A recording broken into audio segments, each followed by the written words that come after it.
विषय आता या MGMच्या कार्यक्रमात संबंधित नसतील, कारण राज ठाकरेंची सभा 1 तारखेला, त्यासंबंधी प्रश्न माझा पहिला असा राहील की राज ठाकरेंची सभा या ठिकाणी होते आणि बाळासाहेबांच्या सभेची तुलना करायचा हा प्रयत्न होतोय औरंगाबादमध्ये. काय म्हणा? मला नाही माहिती, मला या विषयाचा एवढा अभ्यास नाही आहे. पण एकूणच राज ठाकरेकडे त्यांचं जे राजकीय मी खरं बघत नाही, मी स्वतःच्या कामातच इतकी व्यस्त असते, त्याच्यामुळे मला फारसा काय वेळ एवढा बाकीच्या विषयांसाठी नसतो. पण शेवटी प्रत्येक संघटनेतला आपली मतं मांडण्याचा अधिकार भारतरत्न डॉक्टर बाबासाहेब आंबेडकरांनी आपल्या संविधानात दिलेला आहे. त्यामुळे प्रत्येक पक्ष त्याला जे योग्य वाटेल ते करत असेल, त्याच्यात काही गैर काय. राज ठाकरेंचा एकंदरीत आपण बघतोय की एक पवार कुटुंबावरच ते जास्त टीका करतात, मुख्यमंत्र्यांवर बोलत नाही, काँग्रेसबद्दलही बोलत नाही. काय नेमकं तुम्हाला वाटतं की अजित पवार असतील, सुप्रियाताई असतील किंवा पवार साहेब असतील, हाच त्यांचा एक मुख्य मुद्दा आहे की टीका करतात? 55 वर्ष पण मला जेव्हापासून आठवतंय तेव्हापासून आमच्या कुटुंबावर टीका करणं ही एक खूप मोठी या राज्यातली बातमी असते. त्याच्यामुळे मला आनंद वाटतोय की 55 वर्ष नाणं मार्केटमध्ये चाललंय, चांगली गोष्ट आहे. I take it as a compliment. ताई, तुम्ही कार्यकर्त्यांना आता मार्गदर्शन करताना असं म्हटलं की एंटरटेन भी बहुत जरुरी होता आहे आणि हे असे करमणुकीचे शो व्हायला पाहिजे, कारण फारच गंभीर राजकारण झालेलं आहे. त्यामुळे थोडासा दिलासा किंवा थोडं करमणूक होते तर ती करमणूक करून घ्या, असं तुम्ही मार्गदर्शन म्हटलं. मी स्वतःचा दिलासा नाही, मी एक खूप सिरियस अकॅडमिशियन आणि समाजकार्य, मला सिरियस गोष्टी आवडतात. एवढं एंटरटेनमेंट म्हणजे मला वेळही मिळत नाही माझ्या कामातून आणि माझं वयही नाही एंटरटेनमेंटचा.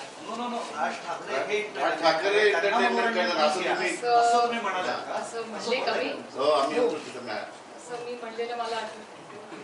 आम्ही तसं घ्यायचं का? आता तुम्ही लिहायचं फ्री कंट्री, बॉ जो मर्जी सोचो. कर्मचाऱ्यांच्या हल्ला झाला उपस्थित होते. काय वाटलं षडयंत्र होतं, प्रतिक्रिया होती? मला नाही माहिती, इन्क्वायरी आल्याशिवाय कसं मी याच्यावर स्वतः तिथे होता, त्यांना सामोरे जातो. काय फर्स्ट रिएक्शन काय? प्रत्येक गोष्टीवर रिॲक्शन दिली पाहिजे किंवा असलीच त्याच्या आग्रह करतात. होतात अशा गोष्टी आयुष्यात, त्याला सामोरं जायचं असतं. पण या हल्ल्याचं कुणी समर्थन केलेलं नाही, पडळकरांनी मात्र खुल्या समर्थन केलं. अधिकार आहे त्यांचा, तर प्रत्येकाचं एक मत असतो, असं कसं चालेल? ही दडपशाही थोडी आहे. प्रत्येकाला मताचा अधिकार आहे, त्यांना तसं वाटत असेल, कुणालाही जे वाटत असेल. मी वास्तवतेशी निगडीत काम करणारी एक महिला आहे आणि डेटा स्पीक्स फॉर इटसेल्फ. मी डेटावर जातो. मी जनरली लोक काय म्हणतात, मला असं वाटतं मला जे शिक्षण मिळाले त्याच्यातून शिक्षणात आम्ही सायंटिफिक स्टुडंट, मी मायक्रोबायोलॉजिस्ट आहे बाय प्रोफेशन.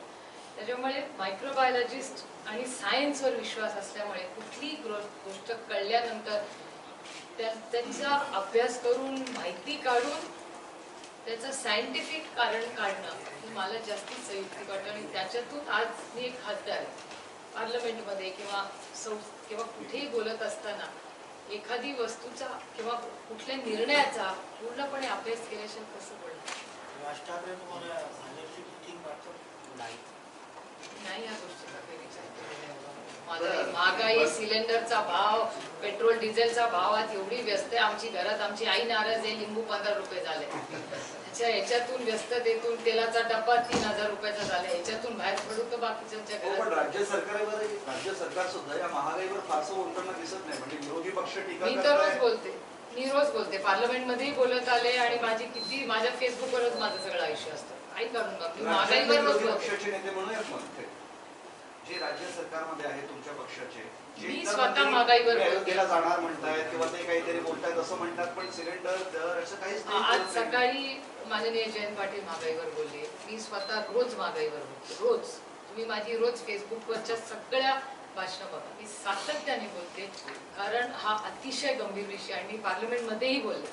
गेले 1.5 महिना मी सातत्याने महागाईवर बोलते. पेट्रोल, डिझेल, भाजी, शिक्षण, कुठलाही तुम्ही विषय काढा. आणि आजकाल एक्सटर्नल अफेअर्स म्हणजे जे युक्रेन आणि रशियामध्ये जे चाललंय त्याचा impact, my data again I told you scientific data based.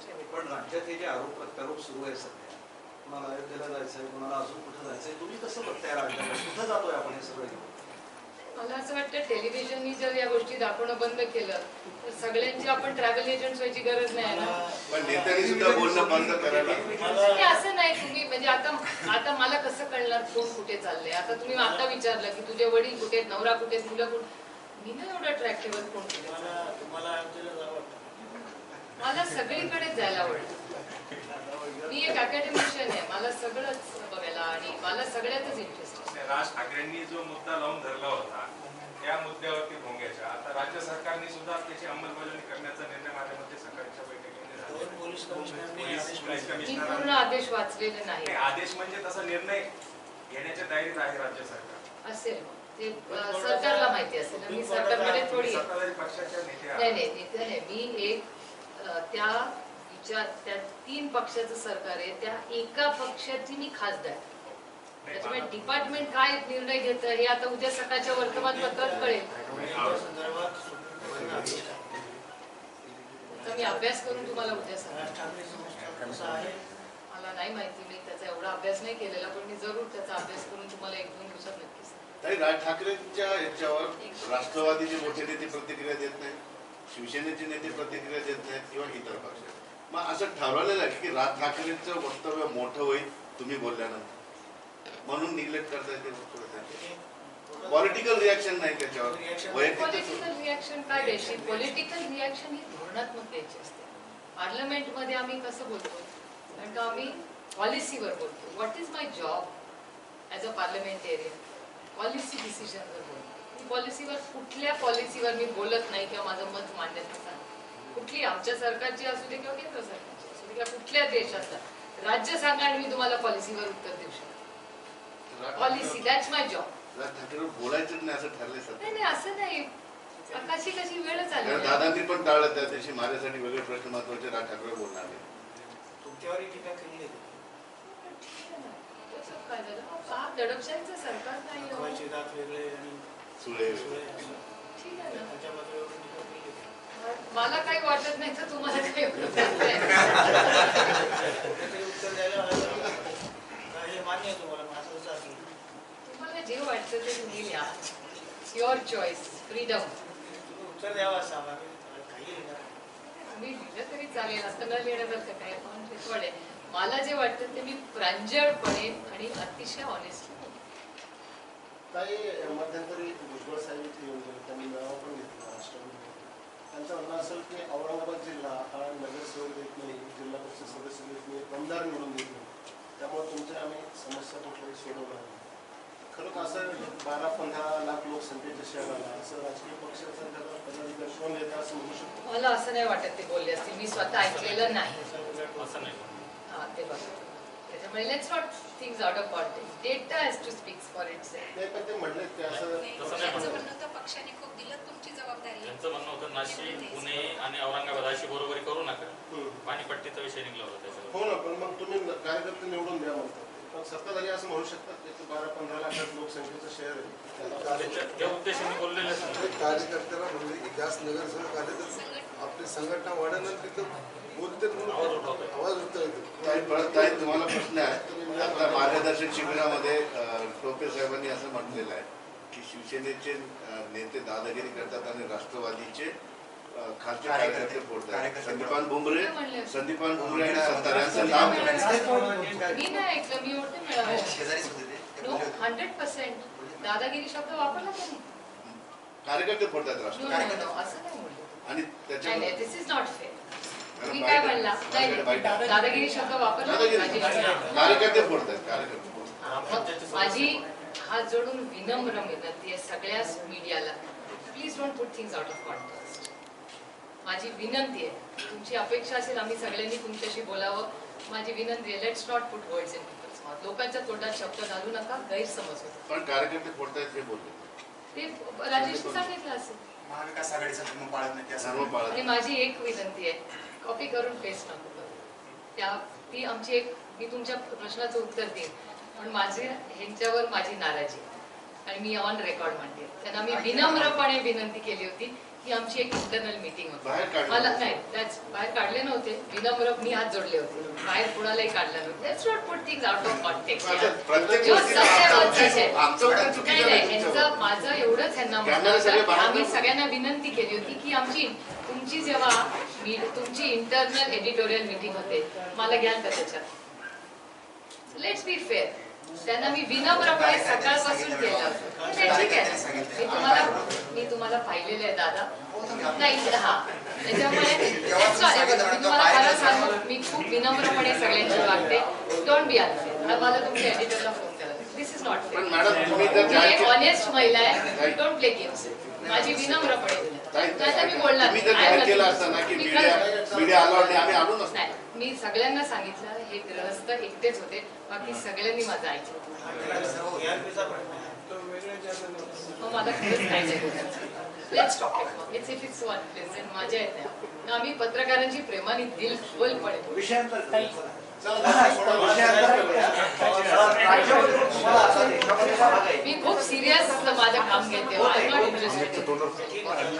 मला जर नसेल बोलायचं नाही तुम्ही नाराज होऊन जाऊ नका. नाराज नाही होते. मला खरं बोलायचं आणि मला आपण तो सिरियस विषय बदलून टाकू. मला नाही मी राजेशच्या उत्तराचा जबाब देते ना. I don't run away from situation. राजेशला कुठल्या तरी कार्यकर्त्यांनी असं राजेश भैयांना सांगितलं की अशी घडते की काही लोकांचे प्रवेश घेतले. त्याच्यावर राजेश भैयांना मी स्वतः सोल्युशन असं दिलं. सिलेक्टिव्ह हिअरिंग काही पत्रकारांचं असते. दुर्दैव आहे महाराष्ट्राचं. गोविंदराव तळवळकरांचा हा महाराष्ट्र आहे. ह्याच्यात जर जर्नलिझम एवढं शालो वाढलं लागलं तर बी व्हेरी सॅड. एनिवे मी तुम्हाला पूर्ण स्टोरी सांगते. कारण का मी दुसऱ्याच्या कानावर दुसऱ्याच्यानी ऐकल्यावर मी कधी रिॲक्शन देत नाही. मी स्वतः जो अभ्यास करते ना त्याच्यावरच उत्तर देते. त्याच्यामुळे मी जिथे होते तिथे मी सांगते. त्याच्यावर त्यांनी जेव्हा उत्तर दिलं त्याच्यावर मी स्वतः त्या कार्यकर्त्यांना म्हणलं की जिथे असं झालं असेल तिथले तुम्ही नावं सिच्युएशन गाव सांगा. त्याचं पत्र राजेश भैयांना पाठवा. ते माननीय जयंत पाटील जे आमचे प्रांत अध्यक्ष आहेत त्यांना देतील. तिथून ते ज्या पक्षाच्या मध्ये हे कदाचित जर आज झालं असेल तर तिथे चर्चा करू. हे मी स्वतः केलेलं इंटरव्हेन्शन.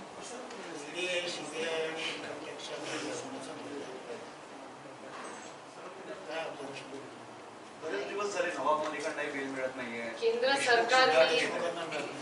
सरकारने रेट्सचा विक्रम केलेला आहे. It's world record.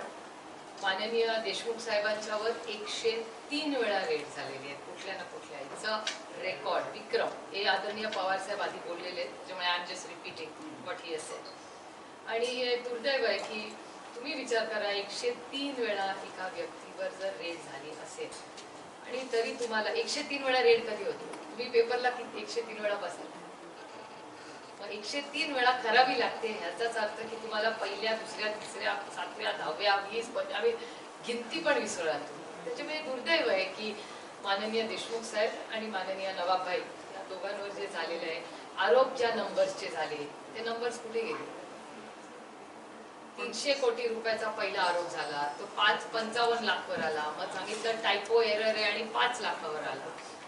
300 कोटी 55 लाख टू 5 लाख. आणि काय ऑलमोस्ट लाईक अ जोक. दुसरं आता पण अनिल देशमुखांचा 100 कोटीचा आरोप केला. त्याचं पुढे काय झालं. केस दुसरी कुठली तरी 2004ची आहे. त्याच्यामुळे ईडी सीबीआय आणि या सगळ्याचा जे आणि मी स्वतः पार्लमेंटमध्ये बोललेले की अशा ज्या संस्था आहेत त्या अनेक वर्ष या इंडिपेंडेंट बॉडीज होत्या. त्याची क्रेडिबिलिटी म्हणजे मग या राज्य संस्थेमध्ये या देशामध्ये आम्ही कुणावर विश्वास ठेवू. तुमची वकील मग कोर्टात मांडण्यात कमी पडताय कारण जामीनही मिळत नाहीये. आता माहिती नाही. मी तर प्रयत्न करते. मी त्या फॅमिलीज बरोबर आदरणीय पवार साहेबांनी दादा जयंतराव जितेंद्र आव्हाड पक्षाचे सगळेच संघटने आमचे वकील सेल असेल आम्ही सगळे सातत्याने त्याचा प्रयत्न करतोय. पाठपुरावा करतो. पवार साहेब या वयामध्ये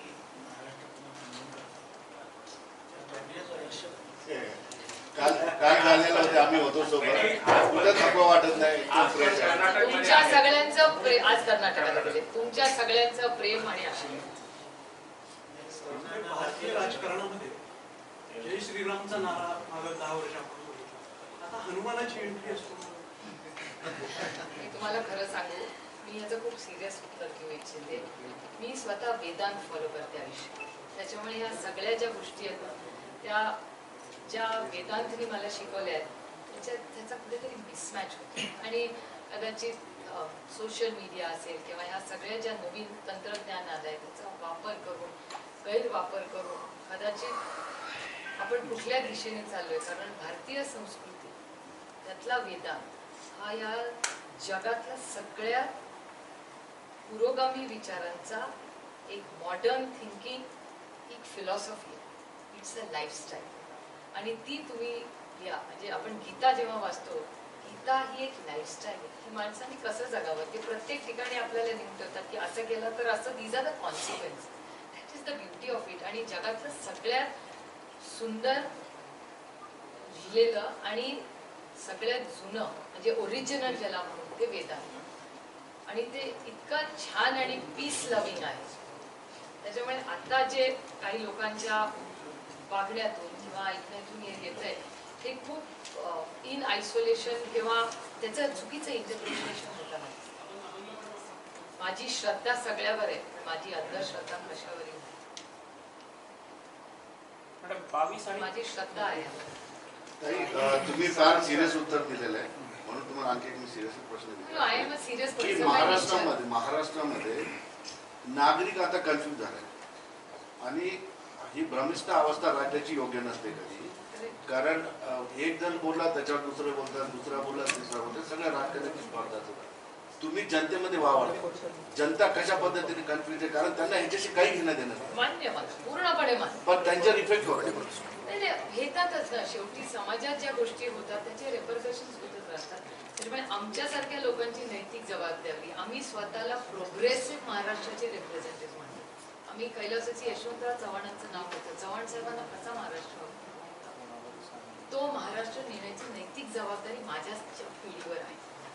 आणि माझ्यासारखी पिढी म्हणून आम्ही आजही पार्लमेंटमध्ये बोलत असताना तुम्ही सातत्याने बघा, आम्ही विषय सोडून कधीही बोलत भाषण करत असताना सातत्याने. कारण आपण प्रत्येक जण म्हणजे मग तो राजकारणी असो एखादा मोठा चांगला जबाबदार पत्रकार, तुम्ही सगळे रोल मॉडेल्स आहात. लोक आपल्या सगळ्यांकडे म्हणजे आपल्या घरापासून समाजापर्यंत लोक आपल्याला सातत्याने बघत असतात. This is a very serious job. आम्ही जे निर्णय घेतो केंद्रात विरोधात असलो तरी काय आमचं एक मत तरी असतं ना कुठल्याही विधेयकावर. त्याच्यामुळे जेव्हा एखादी पॉलिसी होते त्याचं इम्पॅक्ट देशावर होतं, राज्यावर होत असतो. सातत्याने आमचं काम ते आहे. आता या हनुमान चालीसा आणि आजाद किती दिवस चालणार आहे, पुढे काय होणार, तुम्ही काय हे तुम्ही ठरवायचंय. I like to quote Arun Jaitley. मला अजून आठवतं अरुणजीचे शब्द. अरुणजी तेव्हा म्हणले होते पार्लमेंटमध्ये की ज्या दिवशी तुम्ही दाखवणं बंद कराल ना त्या दिवशी हे सगळं व्यवस्थित चालेल. त्याच्यामुळे इट्स अ फॅक्ट. आणि अरुणजींचं जे स्टेटमेंट होतं म्हणजे काहीतरी आमच्याबद्दल होतं की पार्लमेंटमध्ये सगळा जो धुमाकूळ होतो तो कसा थांबवेल. ते म्हणजे बंद करायला दाखवणं सगळे सरळ वागते. त्या दिवशी मला अजून आठवतं. आता असं मला वाटायला लागलं की ह्या समाजात गोष्टी अनेक वर्ष होत आली. आणि मी ज्या समाजात लहानाची मोठी झाली म्हणजे आज मी एका भाषणामध्ये आवर्जून उल्लेख केला की ज्या महाराष्ट्रात मी लहानाची मोठी झाली हा खूप प्रगल्भ विचाराचा महाराष्ट्र. ती सगळी पिढी जेन्युअनली प्रोग्रेसिव्ह आणि होती.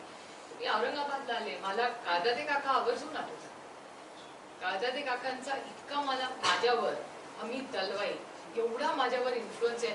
आणि सबकॉन्शियस लेवलला सगळ्या लोकांना मी पाहिले. त्याच्यामुळे त्यांच्या विचार करायची पद्धत किंवा सिनेमा, मी सिनेमावर ऍक्च्युली बोलत होते त्या संस्थेमध्ये. जब्बार पटेलांनी केलेले सिनेमा एखादी नवीन पिढीने पाहिले नसतील या नवीन मुलांनी. तुम्ही माझ्यापेक्षा वयाने लहानच असाल त्यावेळी तुम्ही पण पाहिले का नाही माहिती नाही पण तुम्ही कधीही वेळ मिळाला तर ते सगळे तुम्ही पाहिले असेल. जब्बार पटेलांचा सिनेमा तुम्ही पाहिला असेल. तुम्ही पाहिला असेल. ती सगळी ज्या जनरेशनचे सिनेमा होते तो जेन्युअनली मॉडर्न सिनेमा. त्याच्यात अनेक अशा गोष्टी झाल्या. किती प्रगल्भ ती जनरेशन होती बघा. त्यांनी ते ऍक्सेप्टही केलं, त्याचा विरोधही नाही केला आणि खूप कल्चर म्हणजे अतिशय सुसंस्कृतपणे त्या त्यांनी बघितल्या, त्या मान्य केल्या आणि पुढे गेल्या. किती सुसंस्कृत आपला समाज होता. कोणी त्याचा विरोध नाही केला. ते वर way ahead of his time. सगळे त्यांचे सिनेमा कधीही विरोधक म्हणजे त्याच्यात राजकारणावर सिनेमा केले ना विरोधकांनी त्याचा विरोध केला ना सत्तेच असल्याने. उलट सगळ्यांनी मिळून ते एकत्र सिनेमा आताची सिनेमा भावना भडकवतात थोडक्यात काश्मीर फाईल्स. काश्मीर फाईल्स हा अतिशय वेदना देणारा सिनेमा आहे. मी जन्मापासून काश्मीरला गेले आणि मी तुम्हाला सांगते तिथे इतके सुंदर पद्धतीने सगळे एकत्र राहतात. आणि मी त्याच्यावर माझ्या पार्लमेंटमध्येही मी बोलते की बजेट किंवा मला सिनेमाबद्दल नाही बोलतं कारण का मी वास्तव तेच जगते की सिनेमात नाही राहू. सिनेमा हा सिनेमा असतो आणि वास्तव हे वास्तव असतं. त्यामुळे मी जेव्हा पार्लमेंटमध्ये बोलले तेव्हा मी वास्तवतेवर बोलले. मी स्वतः 4 दिवस काश्मीरला जाऊन आले. मी स्वतः बघून आले आणि योगायोगाने मी होते तेव्हा माननीय अमित शहाजी पण होते, मीनाक्षी लेखीजी होत्या, त्यांचे 3-4 मंत्री तेव्हा काश्मीरला होते. आणि काश्मीरमध्ये फिरत असताना तिथली काय परिस्थिती आहे, तिथलं टुरिझम कसं सुधारलेलं आहे, काही चांगल्या गोष्टी आहेत, काही वादच नाही. प्रत्येक हे बघा आम्ही विरोधक आहोत म्हणून विरोधाला विरोध नाही करणार. जो अच्छा है वो अच्छा आहे. जर काश्मीरमध्ये टुरिझम वाढत असेल तर त्याचं आम्ही मनापासून स्वागत करतो. का नाही करायला पाहिजे? पण त्याच्यात जर तुम्ही एखाद्या समाजाबद्दल तुम्हाला खरंच इतकं वाटत असेल तर त्या पूर्ण बजेट त्यांनी पूर्ण जम्मू काश्मीरचं बजेट आलं त्याच्यात एक शब्द काढून घ्यायचे त्यांच्याबद्दल. एवढं जर तुम्हाला त्यांचा प्रेम आहे ना मग late your action speak louder than words. एवढं मोठं बजेट आहे जम्मू काश्मीर त्याच्यात तुम्ही का नाही त्यांच्याबद्दल काय? सगळे तुम्हाला तुमच्यापैकी किती लोक श्रीनगरला गेलेत मला माहिती नाही पण तिथे एक धर नावाची फॅमिली आहे. मी माझ्या पार्लमेंटच्या भाषणात बोलले ते विजय धर हे तिथे एक अतिशय सुंदर दिल्ली पब्लिक स्कूल चालवतात. तिथे 5,000 मुलं शिकतात. 5,000 मुलं आणि ते कधीही त्यांनी काश्मीर सोडलं नाही. ते पूर्णपणे तिथे राहिले. 1-2दाच परत आले आणि परत श्रीनगरला राहायला गेले. 5,500 मुलं 5 का 5,500 आणि सगळ्यात महत्त्वाची गोष्ट तिथली जी मुलं विथ स्पेशल नीड्स आहेत म्हणजे डिस्लेक्सिया आहे किंवा ज्यांना लर्निंग डिसेबिलिटीज आहेत किंवा चॅलेंजेस आहेत अशी मुलं त्यांच्या शाळेत शिकतात. त्यांची बस जाळली त्यांच्या तिथे मध्ये एक अटॅक झाला होता त्या सोबत तो माणूस तिथे डटर राहिला. आता त्या सरकारने त्यांना नोटीस पाठवली. मी विचारलं म्हणलं अहो एक माणूस आहे विजयधर जे तिथे चांगली शाळा चालवत आहेत 5,000 मुलं शिकतात त्यांना कसली नोटीस पाठवतात तुम्ही आता? It is a very serious academic issues. म्हणजे मला वाईट एकाच गोष्टीचं वाटते की सगळंच एवढं घाईघाईने बोलणं करणं गरजेचं आहे का? खूप सेन्सिटिव्ह वस्तू आहेत आणि लोकांच्या आयुष्याचा प्रश्न आहे. आज आपण ज्या पुरोगामी महाराष्ट्रामध्ये जे वातावरण तयार होते ते स्फोटक तयार होते आणि राजकारणी आजच्या काळात बंदी होतील असं वाटतं. होणार नाही त्याच्यासाठी आमच्याकडून प्रयत्न झालेच पाहिजेत. एक नागरिक म्हणून पहिलं आणि मला माझ्या महाराष्ट्राचा सार धाबन आहे. माझी आई आहे. माझ्या आईवर हल्ला करून देणं किंवा करणं हे किती चुकीचं आहे. सिल्वर ओकवर जे झालं तो माझ्या आईवर हल्ला होता. माझी आई वडील मुलगी एक जर तुम्ही माझ्या जागेवर असते तर तुम्ही काय केलं असतं? तुम्ही काय वेगळं केलं असतं? त्याच्यामुळे मी जे केलं ते त्या आणि मला आजही मी हे अतिशय प्रांजळपणे तुम्हाला सांगते की मी पोलीस यंत्रणेला कॉन्टॅक्ट करून विनंती केली की तिथल्या महिलांना मला भेटायचं.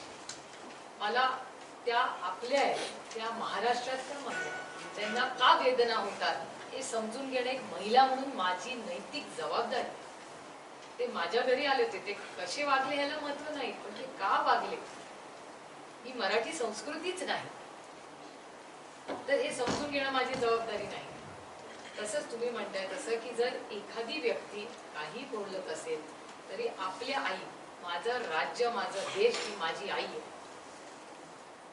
आणि माझ्या आईच्या विरोधात कोणी काही केलं असेल तर मी स्वतःहून काय करणार नाही पण तिला जपवण्याची आणि तिची काळजी घ्यायची नैतिक जबाबदारी ही माझी.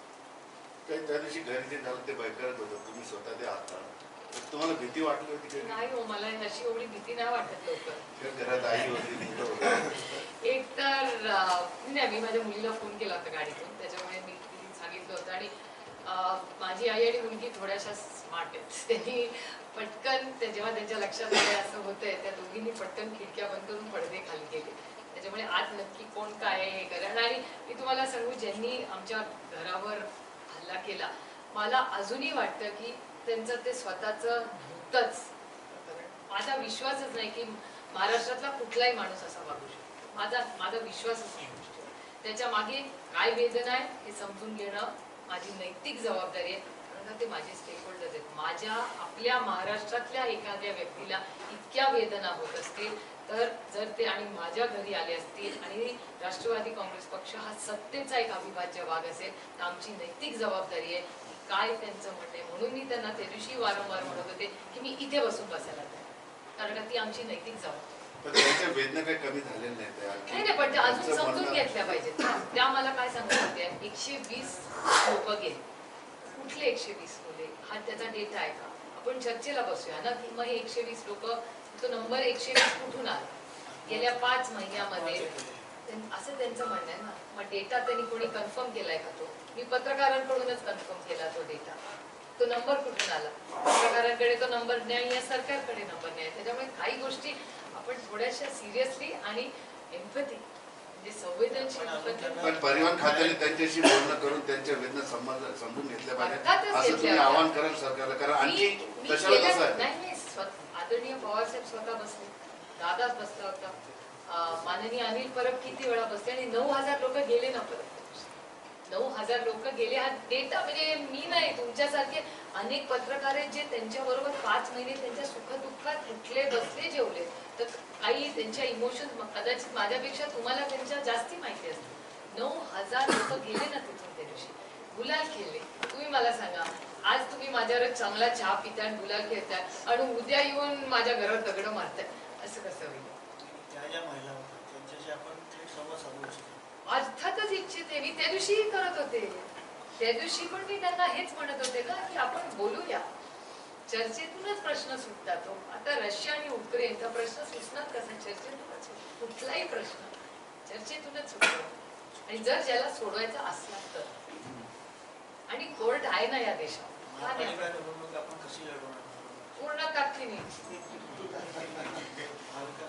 अर्थातच महाविकास आघाडी आमचे सगळे वरिष्ठ नेते तो निर्णय घेत. शिवसेनेचा बालेकिल्ला सगळ्या गोष्टी आयुष्यात फायद्यासाठी करायच्या नसतात, काही समाजसेवेसाठी करायच्या. पण तुम्हाला असं वाटतं की राष्ट्रवादी औरंगाबादमध्ये आणखी मजबूत व्हायला पाहिजे, काम जास्त व्हायला? पक्षाने सगळीकडेच काम केलं पाहिजे. औरंगाबादच का, राज्यामध्ये आणि जिथे जिथे संधी मिळते ते पक्षांनी काम केलंच पाहिजे. आमचा राजकीय पक्ष आहे. मला असं वाटतं सत्य झाल्यामुळे पक्षाची ताकद वाढली. सत्तेने फक्त ताकद वाढत आणि कमी होत नाही. सत्ता हे टूल आहे ज्याच्यातून तुम्हाला सर्वसामान्य जनतेची सेवा करायची संधी मिळते.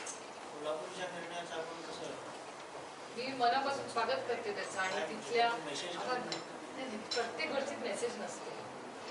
मी तसं बघत नाही प्रत्येक गोष्टीकडे. सगळ्यांनी मी चांगलं काम केलं, उद्धवजी, दादा, बाळासाहेब थोरात, सरकार चांगलं चालवत आहे, त्या लोकांना त्यांनी पसंती दिली आम्हाला. सरकारच्या विचाराचा विजय झाला. एक लाईन मध्ये शरद पवार त्याचं वर्णन, सरकारच्या विचाराचा विजय झाला.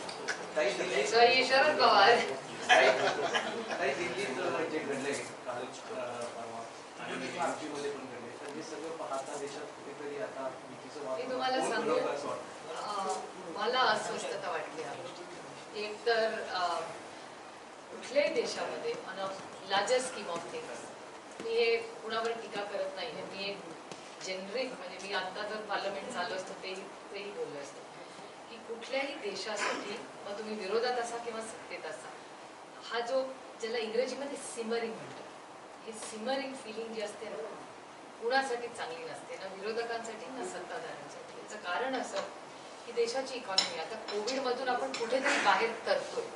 आता कुठेतरी आपलं आयुष्य पुन्हा हळूहळू नवीन वळण घेते. म्हणजे आता शाळा सुरू झाल्या, कॉलेज सुरू झाले, नोकऱ्या, रेस्टॉरंट, हॉटेल्स, आता आपण बघायला लागलो की एक एक टप्प्या म्हणजे एसटी गाड्या सुरू झाल्या, सगळं इकॉनॉमी इज जस्ट रोलिंग. आता कुठेतरी म्हणजे ते बाळ झोपलं होतं ते आता रांगून धावायला लागलेलं आहे. तर अशाच वेळेस एवढी जर इन्स्टेबिलिटी क्रिएट झाली तर इन्व्हेस्टमेंटचा पहिला इम्पॅक्ट आहे. इकॉनॉमी जी आता स्लोली रिकवर करू पाहते त्याच्यासाठी हा खूप मोठा चॅलेंजिंग आहे. त्याच्यामुळे इन आयसोलेशन हे बघत नाही आणि इट्स अ फेलियर. कुणाचीही सत्ता तिथे असू दे, म्हणजे दिल्लीमध्ये आता तर सेंट्रल गव्हर्नमेंटच्या पोलीस असतं.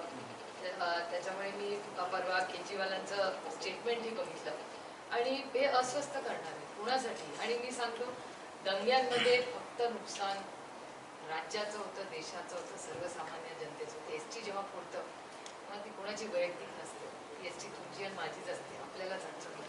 त्याच्यामुळे असंच हे सगळं करून it's not good for the nation आणि इंटरनॅशनली इज अ प्रॉब्लेम. नाही, मग आणि राज्यात- आपल्याला- पण 3 ठिकाणी दंगली झाल्या अचलपूर असेल, मुंबई असेल. दंगली नाही झाल्या, प्लीज करेक्ट असेल.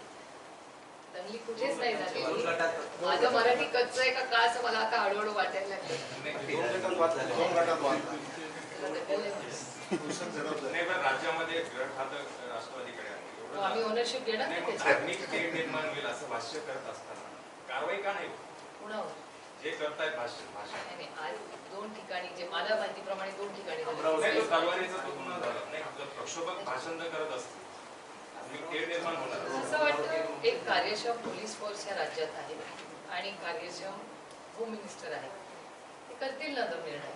पण सामान्य माणूस असतो तर एवढ्या वेळामध्ये ते झाला असता. असा काही डेटा आहे आपल्याकडे? नाही, होतं.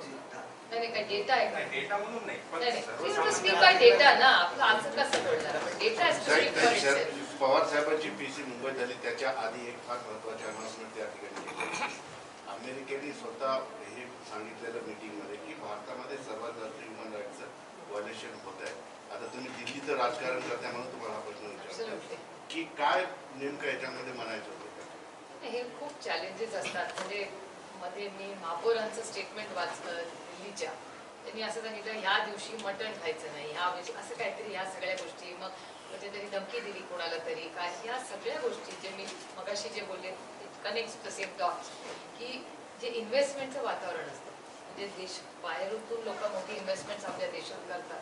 त्या सगळ्या ज्या गोष्टी म्हणजे आता अमेरिकेसारखं देश जर म्हणत असेल की इथे व्हायलन्स आहे किंवा इथे अनसर्टन्टी आहे, केवढी मोठी इन्व्हेस्टमेंट अमेरिकन इन्व्हेस्टमेंट 10 वेळा विचार करतात. त्याच्यामुळे हे सगळं करत असताना हे instability will hurt the economy. त्याच्यामुळे माझी सगळ्यांना विनंती आहे जर या देशावर आणि राज्यावर प्रेम असेल तर ही भाषा आपल्याला योग्य नाही आणि महाराष्ट्राच्या संस्कृतीत दिसत नाही. तुम्ही एवढं शांतपणे शांततेच्या मागे नाही होत, पण हे बाकीचे राजकारणी ऐकतील असं वाटतं प्रयत्नार्थी सर्वेश्वर. ठीक आहे किंवा त्यांच्यावर काय फरक पडेल? मी त्यांच्यावर फरक पडेल म्हणून काम करत नाही. माझं कर्तव्य म्हणून